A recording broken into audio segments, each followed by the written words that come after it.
जब लखनऊ की इनिंग खत्म हुई तो देखिए ये कहना गलत नहीं होगा कि एक उम्मीद थी कि यार शायद आज ये टीम कुछ अलग कर सकती है। देखिए लखनऊ के लिए सीजन की शुरुआत काफ़ी अच्छी रही थी, काफ़ी बेहतर रही थी और लग रहा था कि despite Rishabh Pant continuous failure ये टीम अच्छा कर जाएगी। और जब बीच के मैचेस में इन लोगों ने हारना शुरू किया था तब मैंने आपको एक पॉइंट बताया था कि जब तक ऊपर से वो मार्च चल रहा है, माकरम चल रहा है, पूरन चल रहा है, ये तीन जब तक चल रहे हैं तब तक लखनऊ ठीक है। लेकिन जैसे ये तीनों चलना बंद करेंगे उसके बाद टीम के पास कोई कोई भी ऐसा खिलाड़ी नहीं है जो उनकी जगह ले सके। आज के मैच में वो तीनों चल गए तो टीम ने 200 के आस पार का स्कोर जो है टांग दिया। लेकिन बात फिर वही आ जाती है ना कि यार जब जिस टीम का कैप्टन ही एकदम लुल पड़ चुका हो, टीम का कैप्टन ही अपने खिलाड़ियों को कंट्रोल में ना रख पा रहा हो, घोड़े दौड़ रहे हो मैदान पे बिल्कुल पागलों की तरह, उस टीम का कुछ नहीं हो सकता ना। आप एग्जाम्पल के तौर पर सीधे तौर पर ले लो दिग्वेश राठी वाले इंसिडेंट को। भाई क्या था? देखो आप सेलिब्रेट कर रहे हो समझ में आता है, आपका एक एटीट्यूड है, आपका एक एग्रेशन है, वो सब समझ में आता है। लेकिन जिस तरीके से, जिस मैनर से आप वो चीज़ कर रहे हो ना, थोड़ा सा ना ओवर हो रहा है। दिग्वेश राठी वाले इंसिडेंट में एक चीज़ जो क्लियर तौर पर क्लियर थी वो ये कि जो इंसिडेंट पूरा आज अभिषेक शर्मा और दिग्वेश के बीच में हुआ, that was totally unnecessary, totally unnecessary. और सबसे बड़ी बात, दिग्वेश के जो अब ये सेलिब्रेशन है ना कहीं वो टीम को भी परेशान करने लगे। और ऋषभ पंत हो या कुछ भी हो, उसको कहीं ना कहीं अब अखरने लगी हैं चीज़ें। क्या होता है, देखिए एक पॉइंट रहता है जब तक ना चीज़ों को देखकर मज़ा आता है, लेकिन वो मज़ा कब आपके लिए एक सरदर्द बन जाएगा ये आपको पता भी नहीं चलेगा। तो इसीलिए दिग्वेश राठी का जो अब ये पूरा सीन जो बनता है ना आजकल मैदान पे, वो ना अब बहुत ज़्यादा ओवररेटेड सा लगने लगा है। और दिग्वेश राठी का कंटिन्यूस फाइन लेने के बाद, डीमेरिट पॉइंट्स लेने के बाद इसी तरह की हरकतें करना बताता है कि यार पंत का ना इस टीम के ऊपर कोई कंट्रोल नहीं है।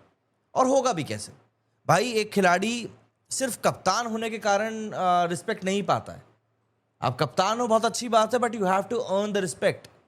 कप्तान आपको कोई भी एक टीम का मालिक बना देगा कि साहब तुम कप्तान हो, लेकिन उस कप्तानी के ऊपर जो इज्जत तुमको मिलनी है ना वो तुम्हें कमानी पड़ेगी। और क्योंकि ऋषभ पंत कहीं ना कहीं कीपिंग में भी अच्छा नहीं कर पा रहे हैं, डीआरएस उनके लगातार फेल हो रहे हैं, एंड कहीं ना कहीं मैं अगेन कहूँगा उनकी बैटिंग जो है टोटली फ्लॉप रही है इस बार के आईपीएल में। तो खिलाड़ी जो हैं चाह कर भी ना वो रिस्पेक्ट उनको दे नहीं पा रहे हैं। एंड यही कारण है कि इतने सारे खिलाड़ियों ने लगातार उनके ऊपर, मतलब दूसरी टीमों की मैं बात कर रहा हूँ, उन लोगों ने लगातार ऋषभ पंत को कहीं ना कहीं बोला है कि यार नहीं, इस बार तो दिक्कत वाला काम है। और देखो ऋषभ पंत जिस तरह का व्यक्तित्व है, जिस तरह की ऑरा को वो कैरी करता है, ऐसा लगता है कि उस ऑरा को भी कहीं ना कहीं जंग लग गई है। क्योंकि अब ऐसा लग ही नहीं रहा कि ऋषभ पंत वो ऋषभ पंत है जिसको कि हम 1-2 साल पहले देखा करते थे।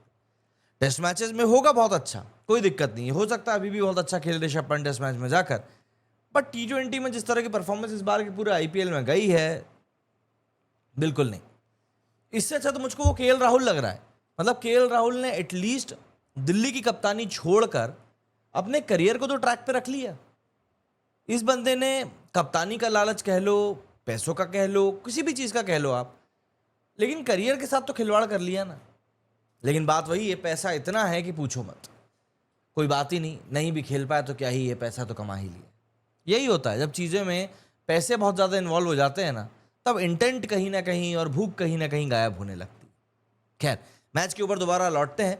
तो जी मैच में दिग्वेश राठी वाले इंसिडेंट के अलावा भी काफ़ी कुछ हुआ है।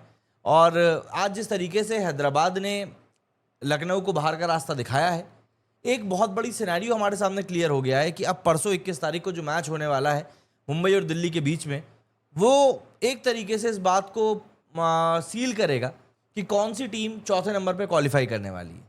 हमारे पास टॉप की 3 टीमें ऑलरेडी आ चुकी हैं और अभी एक टीम का और क्वालिफाई होना बाकी है।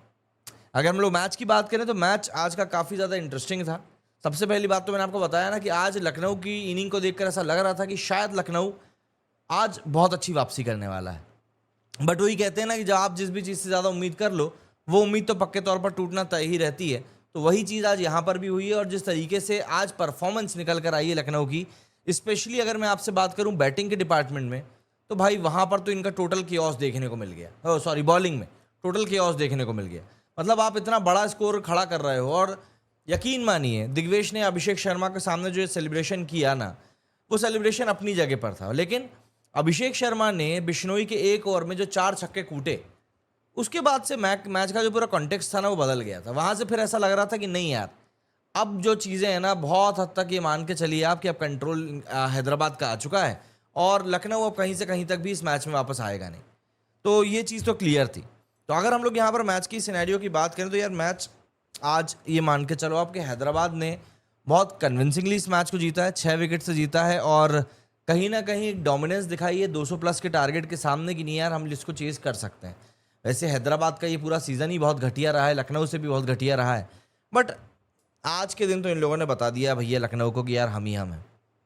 तो जी शुरुआत कुछ ऐसी हुई। अगर हम लखनऊ की बैटिंग की ही बात करें तो अगेन जैसा कि मैं शुरुआत से कहते हुए आ ही रहा हूँ, Mitchell Marsh, Aiden Markram and Nicholas Pooran को अगर आप इग्नोर कर दें तो इन तीनों के अलावा किसी ने भी रन नहीं बनाया। मतलब 65 बनाए मिचेल मार्श ने, एडन मार्करम ने 61 बनाए हैं, दोनों का स्ट्राइक रेट 160 में रहा। देन निकोलस पूरन 26 बॉल में 45 बनाए, 173 का स्ट्राइक रेट रहा। And apart from that high scorer रहे इनके कप्तान ऋषभ पंत जिन्होंने 7 रन बनाए। और इन तीनों ने मिलकर जो बॉलें खेली थी, इनने मोस्ट ऑफ द बॉलें वैसे इन लोगों ने खेल ली थी, बट उसके बावजूद भी हमको इस बात को कंसिडर करना पड़ेगा कि बाकी बैट्समैन को कुछ तो दिखाना चाहिए था इंटेंट। जैसे ऋषभ पंत ने 6 बॉलों में 7 रन ही बनाए, वहाँ पे कुछ और बेहतर हो सकता था। Talking about the bowling, Pat Cummins ही सबसे किफ़ायती बॉलर रहे ईशान मलिंगा के साथ में। इसके अलावा सभी बॉलर्स 11, 12, 11, 14 के इकोनॉमी से पिटे हैं। वहीं अगर हम लोग बात करें सनराइजर्स हैदराबाद की बैटिंग के बारे में तो आज इनकी बैटिंग काफ़ी कसी हुई सी नजर आई despite losing Atharva Taide's wicket as an opener. 9 बॉलों में 13 रन बना के बंदा जो था आउट हो गया, बट उसके साथ अभिषेक शर्मा ने ईशान के साथ में एक अच्छी पार्टनरशिप करी और इन दोनों ने कहीं ना कहीं पारी को संभाला भी। उसके बाद में हेनरिक क्लासन ने 28 बॉल में 47 रन बनाया and then Kamindu Mendis retired 32 है, इन्होंने 21 बॉल्स में 32 रन स्कोर किए। तो एक तरीके से टीम एफर्ट यहाँ पर देखने के लिए मिला हैदराबाद की तरफ से and they ended up winning on the winning side. काफ़ी अच्छी बैटिंग करी आज, काफ़ी अच्छा इंटेंट भी दिखाया। बॉलर्स का ज़्यादा कुछ यहाँ पर हो नहीं पाया, चल नहीं पाया उन लोगों की ज़्यादा। आज बहुत अच्छी बैटिंग करी हैदराबाद ने। ऐसा लग रहा था कि हैदराबाद के दिमाग में पूरा प्लान सेट है कि किस तरीके से बैटिंग करना है। बट देखिए कंसर्न हैदराबाद के साथ में भी वही है ना कि कंटिन्यूस परफॉर्मेंस जो है इनकी भी निकल कर नहीं आ रही। कंटिन्यूस परफॉर्मेंस नहीं आने के चक्कर में ही चीज़ें जो है बहुत हद तक यहाँ पर डीरेल होती जा रही हैं।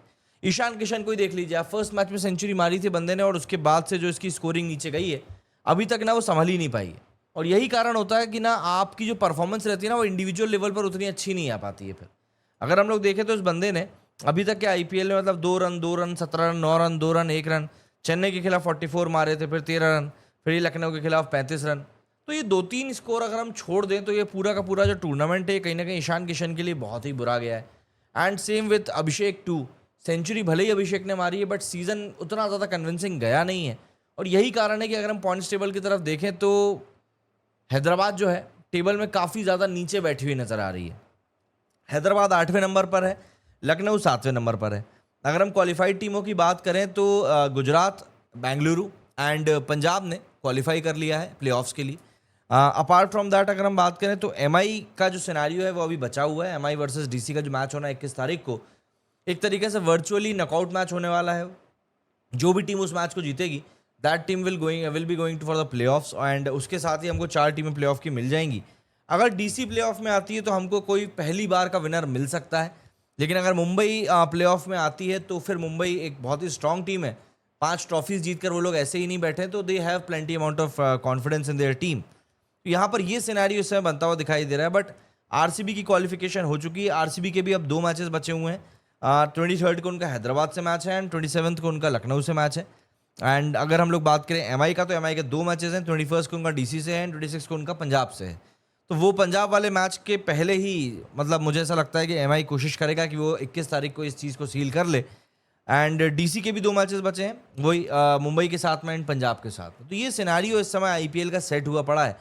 अब देखना ये है कि यहाँ से आईपीएल किस तरफ जाता है, क्योंकि बहुत सारी चीज़ें हैं जो कि अपनी इंपॉर्टेंस यहाँ पर दिखाने के लिए आएंगी। तो ऑब्वियस सी बात है टीमों के पास भी काफ़ी कुछ करने का मौका रहेगा।